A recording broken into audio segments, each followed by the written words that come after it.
Hi friends, എല്ലാവർക്കും ഉപ്പും പുളിയും കുക്കിങ്ങിലേക്ക് സ്വാഗതം. ഇന്ന് ഞാൻ വെള്ളരിക്ക കൊണ്ടുള്ളൊരു മോരുകറിയാണ് ഉണ്ടാക്കുന്നത്.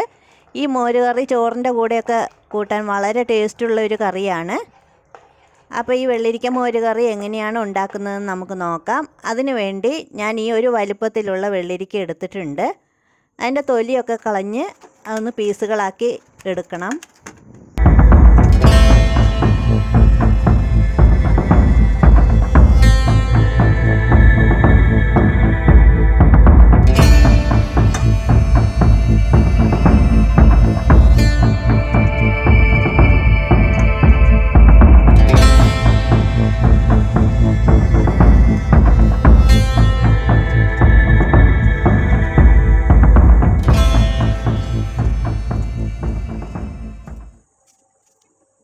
ഞാനിവിടെ എല്ലാം കഷ്ണങ്ങളാക്കി എടുത്തിട്ടുണ്ട്.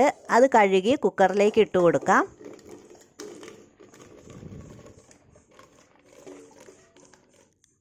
അതിലേക്ക് ആവശ്യമായ ഉപ്പ് ചേർക്കാം. ഞാനിവിടെ 1 ടീസ്പൂൺ ഉപ്പ് ചേർക്കുന്നുണ്ട്. ഇനി ആവശ്യമുണ്ടെങ്കിൽ പിന്നീട് നമുക്ക് ചേർക്കാവുന്നതാണ്.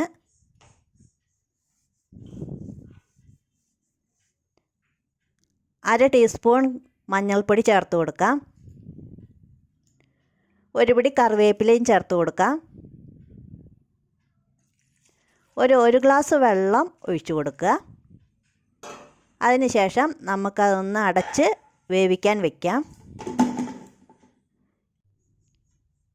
ഇനി നമുക്ക് അതിലേക്ക് വേണ്ടുന്ന അരപ്പിന് വേണ്ടുന്ന സാധനങ്ങൾ എന്തൊക്കെയാണെന്ന് നോക്കാം. അതിലേക്ക് 1 കപ്പ് തേങ്ങ എടുത്തിട്ടുണ്ട്, 1 കപ്പ് തൈര്, 2-3 ചുവന്നുള്ളി, 2-3 വെളുത്തുള്ളി, ഒരു അര ടീസ്പൂൺ ജീരകം, 1 കഷ്ണം ഇഞ്ചി, 10-15 കാന്താരി മുളക്. ഇത്രയും സാധനങ്ങൾ എടുത്തിട്ടുണ്ട്. ഇതൊക്കെ നമുക്ക് ഒന്ന് മിക്സിയിൽ അരച്ചെടുക്കാം.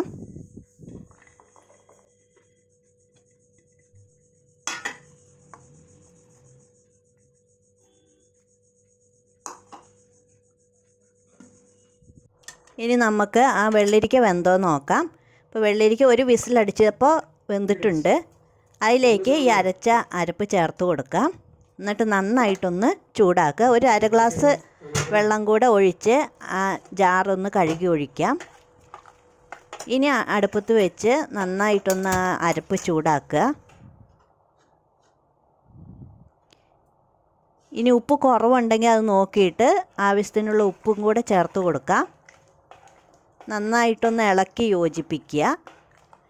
1 മിനിറ്റ് ഒന്നിങ്ങനെ ഇളക്കി യോജിപ്പിച്ചതിന് ശേഷം തൈരും കൂടെ ചേർത്ത് കൊടുക്കുക. തൈര് ചേർത്ത് കഴിഞ്ഞാൽ കൈ വിടാതെ ഇളക്കിക്കൊണ്ടേ ഇരിക്കണം, അല്ലെങ്കിൽ പിരിഞ്ഞു പോകും. നന്നായിട്ടൊന്ന് ആവി വരണത് വരെ ഇളക്കി തീ ഓഫാക്കാവുന്നതാണ്. കൈ എടുത്തു കഴിഞ്ഞാൽ ചിലപ്പോൾ ആ ചൂടും കൊണ്ട് തൈര് പിരിയാൻ സാധ്യതയുണ്ട്. അതുകൊണ്ട് കൈ എടുക്കാതെ ഇളക്കിക്കൊണ്ടിരിക്കുക. ഇപ്പോൾ നന്നായി ചൂടായിട്ടുണ്ട്. ഇനി അതിലേക്ക് കടുകും ഉലുവയൊക്കെ ഒന്ന് കാച്ചി നമുക്ക് ഒഴിക്കാം. കടുകിട്ട് ഒരു ചീനച്ചട്ടിയിൽ 2-3 ടേബിൾ സ്പൂൺ വെളിച്ചെണ്ണ ഒഴിച്ച് കടുകിട്ട് അര ടീസ്പൂൺ കടുകിട്ട് പൊട്ടിക്കുക. അത് പൊട്ടി വരുമ്പോൾ അര ടീസ്പൂൺ ഉലുവയും കൂടെ ഇട്ട് പൊട്ടിക്കുക.